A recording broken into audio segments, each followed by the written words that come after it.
Israel फिलिस्तीन जंग की बड़ी अपडेट जो है वो सामने आई है, जहां बीते 5 दिन तक ये जंग चली और 5 दिन की जंग के दौरान जो है इस्लामी जिहाद की तरफ से 2000 मिसाइल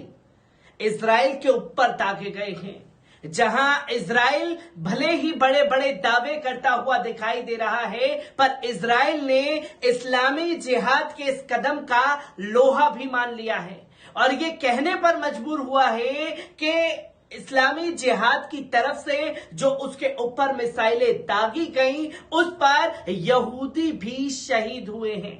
जिसमें 2 जायोनी मारे गए हैं और कई जगह पर नुकसान भी हुआ है। इसके चलते इजराइल की तरफ से भी पलटवार किया गया और इजराइल ने देखते ही देखते गाजा पट्टी के ऊपर मिसाइलें दागना शुरू कर दी और मिसाइल दागने के दौरान ये कहा गया कि साहब हम तो इस्लामी जिहाद को निशाना बना रहे हैं,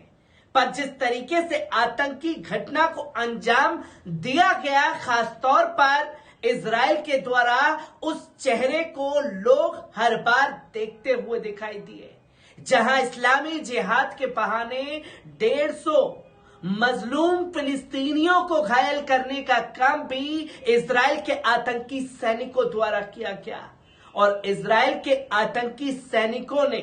देखते ही देखते 50 से ज्यादा मजलूम फिलिस्तीनियों को शहीद कर दिया है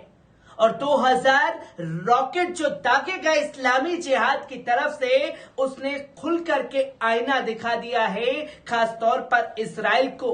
कैसे तमाम कदम उठाए गए इस जंग के दौरान और क्या कुछ तमाम बयान इसको लेकर के सामने आए हैं। एक बार इस रिपोर्ट पर नजर डालते हैं। दोस्तों, गाजा पट्टी के खिलाफ 5 दिन जारी रहने के बाद जायोनी शासन के हमले नक्बा डे पर ऐसी स्थिति में बंद हुए जब खासतौर पर फिलिस्तीनी प्रतिरोधी रॉकेटों ने इस अवैध शासन की रक्षा कमजोरियों को पहले से भी ज्यादा उजागर कर दिया है। गौरतलब है कि पिछले मंगलवार से इजरायली सेना गाजा पट्टी में अपनी आतंकी घटना को अंजाम दे रहे थे, जहां भीषण हवाई हमले किए जा रहे थे, जिसमें अब तक बच्चों और महिलाओं समेत 50 से ज्यादा फिलिस्तीनी शहीद हुए। इस बीच फिलिस्तीन के प्रतिरोधी गुट जिहादे इस्लाम की मिसाइल ताकत का लोहा मानते हुए इजरायली संचार माध्यमों ने यह साफ तौर पर कहा है कि फिलिस्तीनी रॉकेटों की गूंज से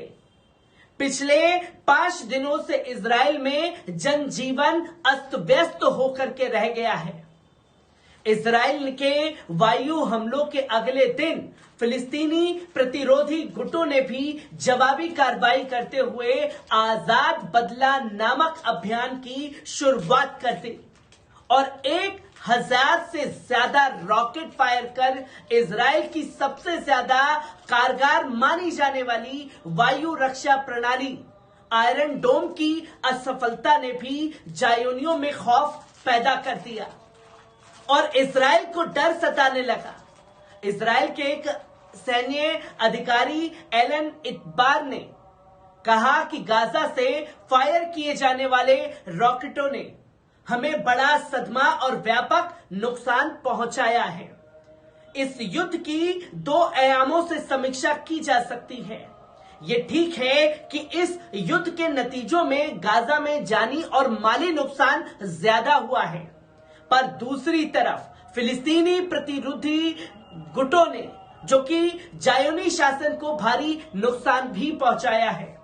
जहां पिछले 5 दिनों में गाजा से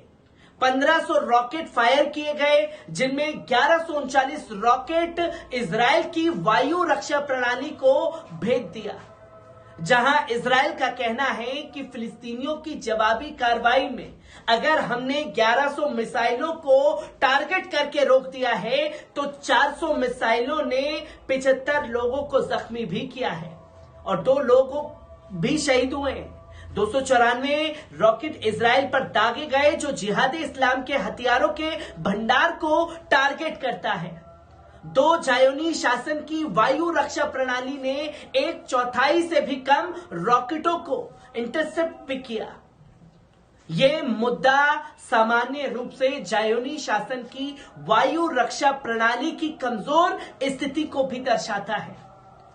तीसरा, जायोनी शासन द्वारा हथियारों पर भारी खर्च भी इस शासन के लिए सुरक्षा की गारंटी नहीं बना सका। ये घटनाएं नक्बा डे की पूर्व संध्या पर घटी हैं। आज 15 मई को, यानी कि 15 मई के दौरान 75वां नक्बा डे मनाया गया, जहां जायोनी शासन को कमजोरी और फिलिस्तीनियों की बढ़ती शक्ति को भी दर्शाया गया। आपको बता दें कि IRGC की कुदस ब्रिगेड के कमांडर जनरल इस्माइल कानी ने एक बार फिर जायोनी शासन के मुकाबले में फिलिस्तीनी प्रतिरोध के हमेशा समर्थन पर आधारित ईरान के दृष्टिकोण को भी दोहराया। जहां कानी ने IRGC की कुदस ब्रिगेड के कमांडर जनरल इस्माइल कानी ने प्रतिरोध के मोर्चे के नाम एक संदेश में ये बात बल देकर कहा कि बैतुल मुकद्दस, वेस्ट बैंक और पूरे फिलिस्तीनियों के संघर्षकर्ताओं ने साबित कर दिया कि फतह की सुबह निकट है। जनरल इस्माइल कानी ने यह भी कहा कि प्रतिरोध के मोर्चे ने आपसी सहयोग और एकता से एक और जीत हासिल की है और यह जीत निश्चित जीत की ओर से एक और कदम है। उन्होंने एक बार फिर स्पष्ट किया कि ईरान फिलिस्तीनी जनता और प्रतिरोध का समर्थन जारी रखेगा और फिलिस्तीन की धरती से जायोनी शासन की समाप्ति तक प्रतिरोध के मोर्चे के साथ कंधे से कंधा मिलाकर के और मजबूत शक्तिशाली बनाने के लिए काम करता रहेगा। आपको बता दें कि पिछले मंगलवार की सुबह इजराइल के आतंकी सैनिकों ने गाजा में ढाल और तीर नामक ऑपरेशन शुरू किया और जिहादे इस्लाम के ठिकाने पर हमले किए, जिसमें 40 फिलिस्तीनी शहीद और 150 घायल हुए। इजराइल के हमलों के जवाब में फिलिस्तीनी संघर्षकर्ताओं ने सार अल अहरार नामक ऑपरेशन किया और इस इजरायली क्षेत्रों पर तकरीबन 1500 से अधिक रॉकेट और मिसाइल फायर कर दिए, जिसकी गूंज इजराइल में साफ तौर पर देखी गई और इसने पूरे डिफेंस सिस्टम को इजराइल की पोल खोल करके रख दिया। जहां जिहादी इस्लाम की तरफ से मिसाइलें दागी गईं, उसने आयरन डोम को निशाना बनाया। उसने तमाम जगह को, जल जीवन को अस्त व्यस्त करने का काम किया, क्योंकि ऐसी तस्वीर हमेशा इजराइल की तरफ से गाजा में देखी जाती थी। पर अब फिलिस्तीन की मिसाइलों की गूंज से जल जीवन अस्त व्यस्त इजराइल में भी होने लगा है, जिसकी तस्वीरें लोगों के सामने हैं और हर एक तस्वीर से आपको यूं ही रूबरू कराता रहूंगा। दीजिए इजाजत, शुक्रिया।